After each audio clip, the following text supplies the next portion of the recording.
Hi and welcome back to my channel. For today's video, I'm gonna share to you my 8 minutes workout routine that I usually do at home.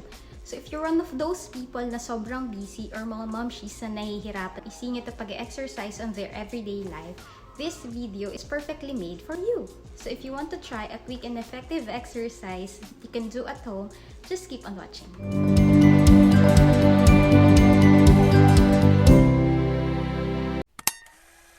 So, tinanong ko yung mga kaibigan ko kung ano ba yung magandang content for my next vlog. And most of them requested na gawin or i-share ko yung workout routine ko na ginagawa ko sa bahay. They knew na mahilig ako mag-workout and may background ako about exercises. So, gusto nila na mag-share ako about it. Since nag-start yung pandemic, sa bahay na lang kami nag-exercise and kinancel na namin yung gym membership namin kasi ayaw namin mag-risk and most of the gym nag-close din sila. I do my exercises 2 to 3 times a week. Usually, quick exercises lang talaga. Personally, hindi ako nag-exercise dahil nagpapasexy ako and hindi din ako nagda-diet dahil food is life, di ba? Mahilig ako kumain ng matatamis at kanin, kaya napaka-imposibleng mag-diet ako. The main reason is because this is good for our health and body. In addition to that, exercise is good for our mental health, lalo na ngayong pandemic. Kung beginner ka in doing your exercises, make sure to remember these key points. Start in a low intensity. So, wag agad push ng todo. Kayaan nyo muna mag-adjust ang katawan nyo sa madadaling exercises bago kayo mag-progress. Second is to rest in between exercises. Mag-provide ka ng 1 to 2 minutes of rest, lalo na kung beginner ka. Kailangan mo ng pahinga in between sets para makatagal ka sa exercise na gagawin mo. Number 3 is to hydrate. Always bring your water bottle and drink as needed. Do your warm-up and cool-down exercises. Do at least 5 to 10 minutes warm-up bago kayo mag-start mag-exercise and 5 to 10 minutes cool-down when you are finished. Makakatulong to para hindi mabigla yung katawan nyo at maiwasan natin na magkaroon kayo ng injuries. Observe your form. So, it should be a good form para mas maging effective yung exercises na gagawin mo. So, always make sure yung mga proper body mechanics and form during exercises. It's very important na maganda yung form mo para matatarget mo yung mga muscles na gusto mo i-workout. And para makaiwas ka na rin sa injury. Always incorporate proper breathing during exercises.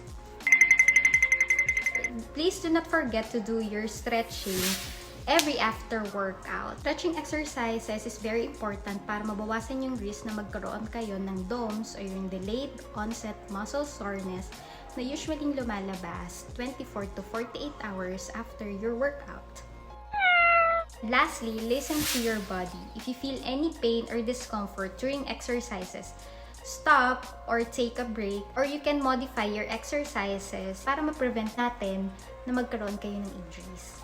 So to recap, here are the key points that you should remember when you're new in doing exercises. Here are the things that I prepare before I start doing my exercises.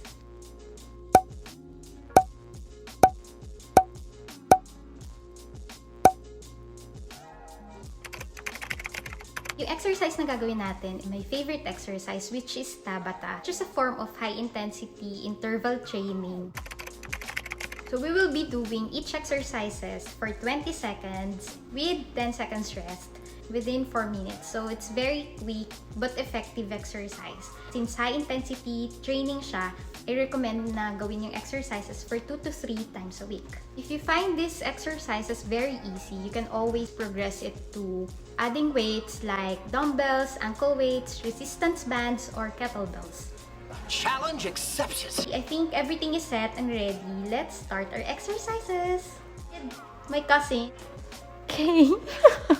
I don't ever slow up, no I don't take shit. I got no love for the fakeness. If you wanna play tough and wanna hate this, I'll always show up. I don't ever slow up, no I don't take shit. I got no love for the fakeness. If you wanna play tough and wanna hate this, I'll always show up and make a statement. I don't ever slow up, no I don't take shit. I got no love for the fakeness. If you wanna play tough and wanna hate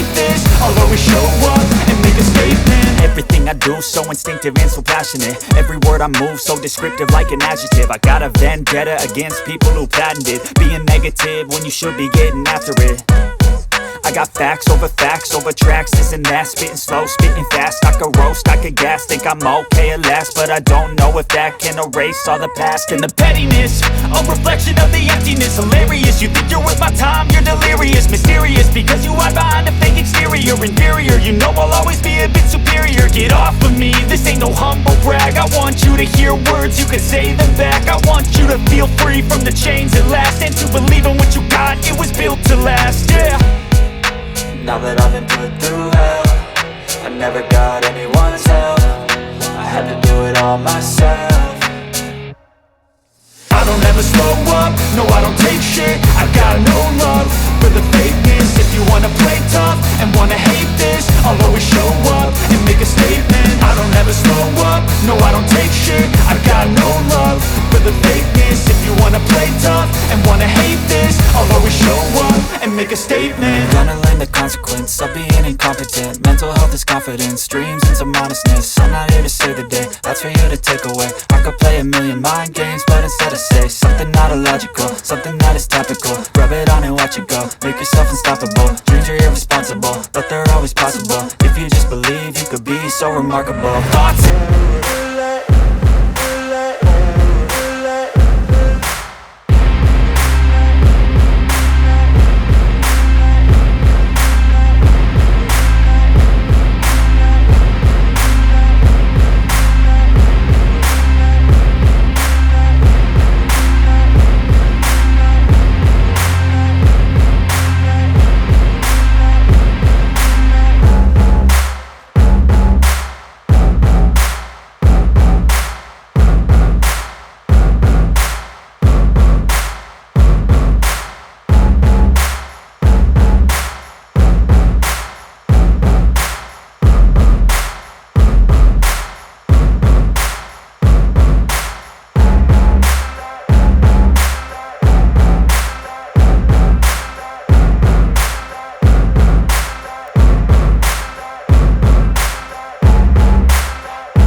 So 4 minutes done. Pagod. So rest for 1 minute. So we are done on our first sound. So rest and do proper breathing, take your water. Yung rest natin is for 1 minute lang. And then balik na ulit on our second round.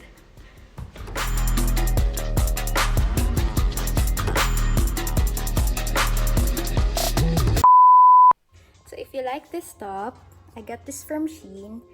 And if you haven't seen my last video that is about my Shein haul, please check the link here at the top of the screen. I will also put it at the end of this video.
So that's our workout routine na ginagawa dito sa bahay. Medyo intense, but then it's very effective and quick. Ulitin ko lang na the reason why I'm doing this is because I want to help you to have a healthier body and mind. Lalo na ngayong pandemic, marami tayong iniisip. This is just a way para makakope up tayo sa anxiety na binibigay sa atin ng pandemic na to, na makakatulong sa mental health din natin. And this is not pagandahin ng katawan kasi I always encourage yung mga kaibigan ko, lalo na yung mga babae, to love their bodies, lalo na kung saan sila komportable. But I also reminding them that exercise is very important for their health. So that's all for today's vlog. Stay safe and healthy, everyone. See you next time!